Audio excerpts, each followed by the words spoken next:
1999, right? Yeah, this would be the 24th. 24th of November, November 24th. 1999. And what's your name? Um, Mommy Marie. Mommy Marie. What's the whole name? How? Mommy Marie. Put you under pressure. Romischer. The whole name Marie McDonald Romischer. Is that your? Is that what's your maiden name? McDonald. McDonald. Marie McDonald. Okay. I was born in Spokane, Washington, in 1910,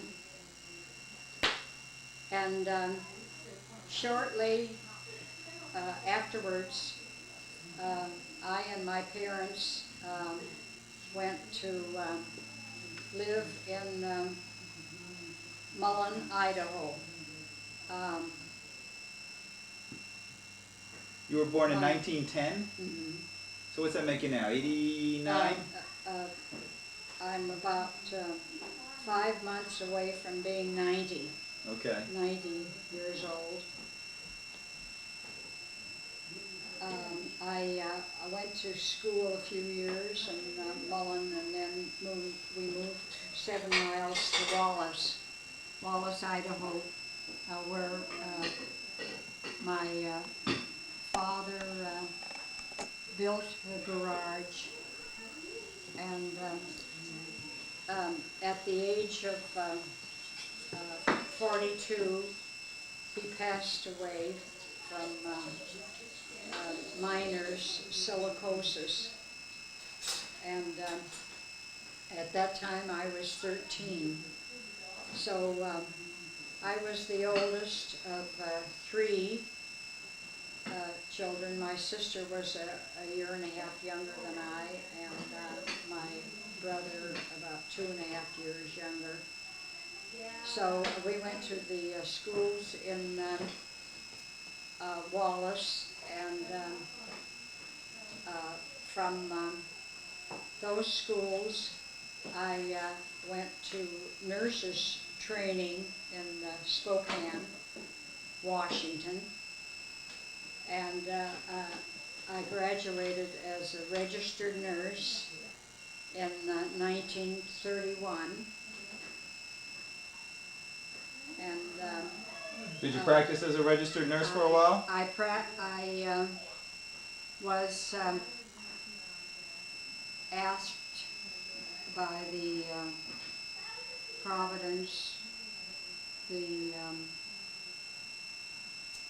Sacred Heart Hospital in Spokane, where I graduated, hired me in the pediatric department for the care of infants and children. And I worked at that for about 6 months, and became ill from one of the diseases of the children.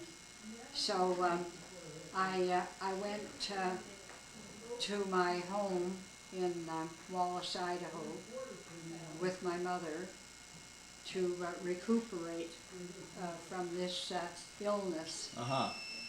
And at that time, I met Bill Romischer. In Idaho? In Idaho. Okay. And so then, in the meantime, the local doctor asked me whether I would be interested in accepting a job as a specialty nurse for private patients in their local hospital, a Providence hospital run by the Sisters of Providence. So I accepted. Where was this, in Idaho? Okay. In Wallace. Uh-huh. So I accepted, and then the friend that I met, Bill Romischer, appeared, and we started going together. How long did you date? We dated about 3 months. Not real long. You had your mind made up pretty quick, huh? Yeah, but I had met him before, like I mentioned. So then we were married in 1932, March 1932. How long after you met him did you get married? About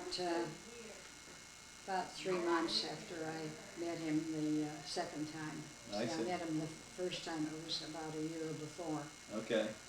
And but you didn't start dating him immediately? Not the year before. but I did start dating him 3 months before. So then we were married, and what year was that? 1932? 1932. Okay. Mm-hmm. All right. And which were your children? Just then for the record, so to speak, since I'm a lawyer. Joyce was born in January the 26th, 1933. Okay. And at that time, we were living in Idaho. Okay.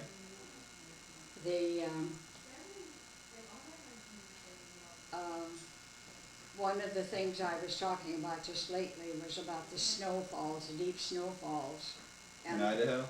In Idaho. And it so happened that we lived in, we were entitled to a company house because my husband was an engineer, a mining engineer employed by the Federal Mining and Smelting Company in the office. Mm-hmm. So we were entitled to a company house up on the side of the hill.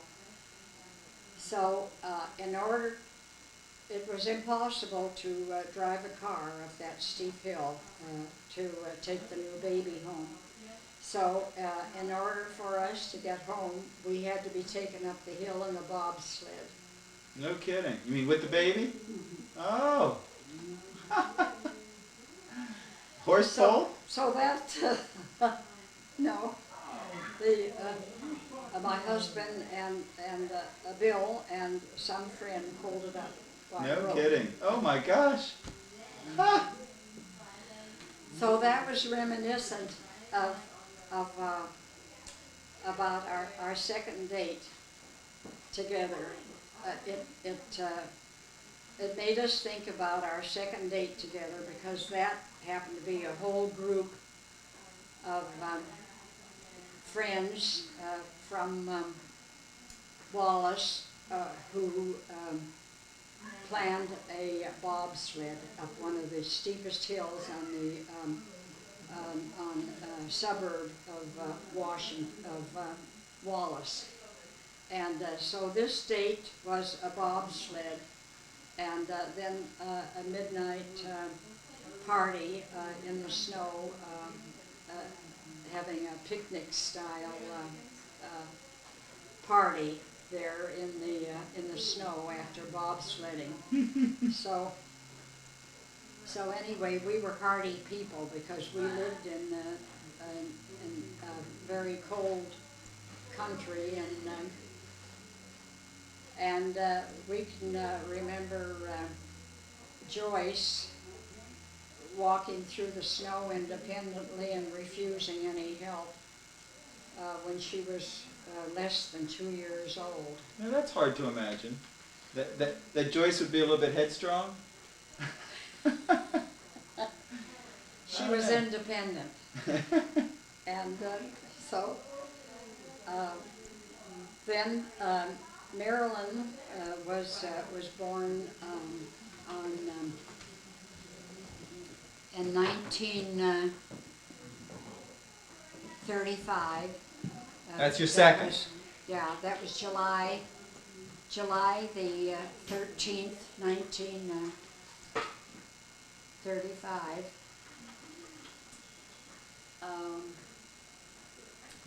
Then in 1941,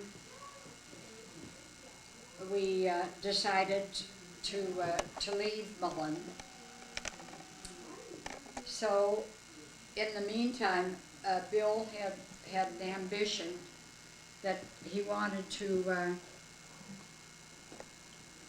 develop his own gold mine, because he spent many years in exploring different gold mines and silver mines in the Coeur d'Alene mining district.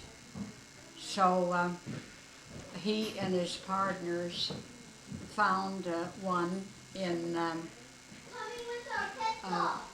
Phillipsburg, Montana. Okay. So they went there in the summer of 1941 after moving us to Seattle. So the girls and I stayed alone in Seattle while he returned back to Montana, and he operated his gold mine. How long did that go for? And that went about 3 months. And they did extract some gold from the ore, and they were promised the government promised to develop a road that would facilitate their hauling their ore out to a mill in 41, and they reneged on their promise. Was that because of the war? Yes, because of the war. Mm-hmm. So they found that it was an impossibility to handle the ore. In fact, they even used a horse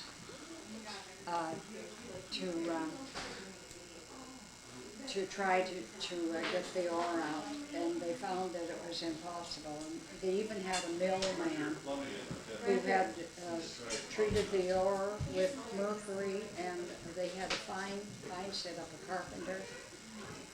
And things were going well, but it was impossible to operate the gold mine. So they gave it up, and they stored their machinery that they had accumulated, spent years in accumulating. Well, how long did they do the gold mine?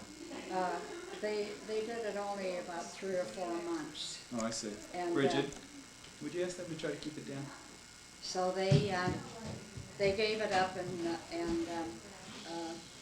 they two of them, Bill and Jimmy Harrington, returned to Seattle, and the millman, Frank Yost, returned to southern Idaho. So then when he came to Seattle, he joined the Geological Survey, U.S. Geological Survey. And That was Uncle Daddy Bill, is his name? Daddy Bill. And he worked at that for a while, and then about 3 months, and then he joined the Army Engineers. And with the Army Engineers, he wrote reports and explored over 100 different possible dam sites for possible mines on the Columbia River and its tributaries. So then after working at that for about a year, he was contacted by an old school chum who graduated from Lehigh University, in Bethlehem, Pennsylvania, and then this pal went to University of Washington. So they became friends when they were working on their master's degree in the University of Washington. Okay. And So, is that what brought him to so Pennsylvania? And this friend influenced him to take the job as flood control in the anthracite flood study in Wilkes-Barre. So he came to Pennsylvania, I think it was in March. See, 46. And then about the end of May that same year, I followed with the 3 children. You had Billy by that Billy, time? Yes, Billy was born in 44, and so he was a little over 2 years old. So then we followed them at the end of May, and we came and lived in Wilkes-Barre. The girls went to, Joyce went into the first year in high school, St. Nicholas, in, is it getting low? Nope. In Wilkes-Barre, and Marilyn went into, let's see, I think it was probably about the 6th grade. So, Well, I'll tell you what. I can probably get most of the rest of the history from Joyce. Why don't we go backwards now? You jumped up to when you were married. What about before that? before I was married? Yeah. Let's see. Where were you living? Where were you living before you were married? You were living up in Seattle. I was living in just before I was married. I was Bridget. living in Wallace, taking special cases from Dr. Murray. You know, they were 20-hour. How about when you were younger? Duty. How about when you were younger? Did you grow up in Washington? I grew up in until I was about in the 3rd grade in Mullen, Idaho, and then in Wallace, Idaho. So is your family mostly from Idaho? Yeah. And when did you move to Washington? Let's see, it was in Well, why don't you just tell 19, grade school, high school? 1928. 1928, I moved to Spokane, Washington, and I was there from 1928 until May. Let's see, until September of 31. Okay. And so you lived in Idaho most of your childhood, or all of your childhood? Until I was 18. Okay. What cities and what kind of situation was it in Idaho? Did you live in the city or did you live in the country? Where were you? It was a small town. What was the name of it? Wallace, Uh-huh. Idaho. What did your father do, Mother? How did he support the family? He was a contractor who had contracts of sinking the shaft in the mine. He What would kind of hire, mine? He would hire men. He would hire men to work with him in setting off. I guess it was dynamite to blow out to enlarge the mine and to make the mine even deeper. The mine. I had a chance to go down to as deep as it was with the permission, with Bill taking a party of about 4 or 5 of us down. We got permission from the authorities, and that was in 32. And that was, it was down 2,000 feet deep then. What were they mining with it? It was lead and silver and zinc. Mhm. Mhm. And so this, in sinking, what they call sinking the shaft with his contracts, he developed silicosis What's that? of the lungs. Oh. This is a coating, Black coating of the lungs. Oh, black lung? Yeah, it's black lung. It's a Yeah, I've coating heard of of the it. lungs. Okay. Yeah. And that was your dad? Yeah. Is that what killed him? Yeah. Oh, man. At age 42? And you were 13 at the time? Mhm. Wow. The oldest. Let's see, so well, let's get a little bit of family history. You had your father. Did you have any uncles and aunts? Both my mother and father were from a small farming town in Greenfield, Ontario. Oh, they were Canadians. Yeah, uh-huh. And And- what brothers and sisters did they have? And my father had about 5 brothers and sisters, and my mother had about 5 or 6. You remember their names? One of the brothers was Father Archibald McDonald, and he was a missionary for years. Oh, really? Where? In Nova Scotia and Newfoundland and Prince Edward Islands up there in northeastern Canada. Okay. Did he become a bishop? A bishop? Did he depose? No, but back about To his credit. back about 2 or 3 centuries back, according to cousin Charlie McDonald, he brought over some printed material about 3 centuries back, that there was a Bishop McDonald from the Highlands in Scotland, who took a large group of immigrants from that part of Scotland, and they came into to Canada and set up a settlement. And that was about 3 centuries back. So that was the only talk of a bishop. Where did you go to high school, Mother? I went to the high school in Wallace, and I went.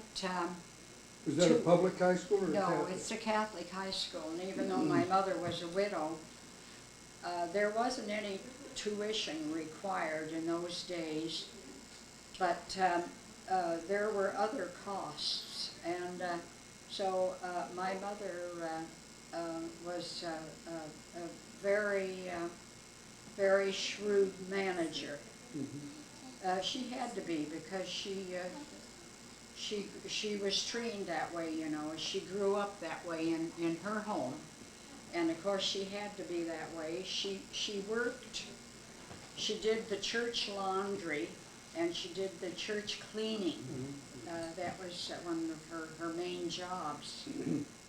So she worked, and she raised the three of us children. That would be who? The 3 of you, or who were you? That was my sister Ann, who was about 1.5 years younger, and my brother, who was about 2.5 years younger. Well, anyway, I went to high school there for 2 years. What was his name? Andy.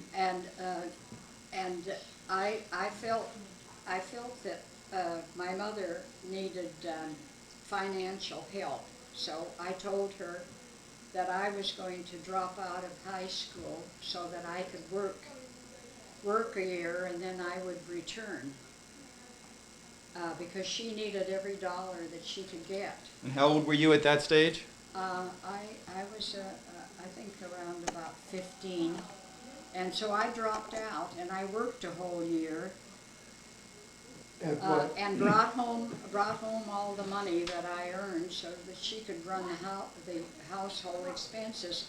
So then, What did you do for that year, Mother? I worked as just a handy girl around the hospital, the Providence Hospital. I worked, waiting on patients. So you liked the hospital work even then? Well, I didn't know anything about it, but I learned.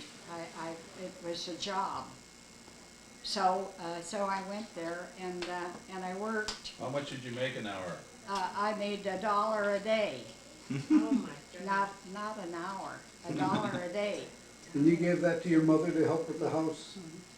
And it was an important source of income for her. And just the trust that you must have had. You had complete trust in your mother to take this money and just make the best with it. So then after that was finished, then she told me it was time to go back to school.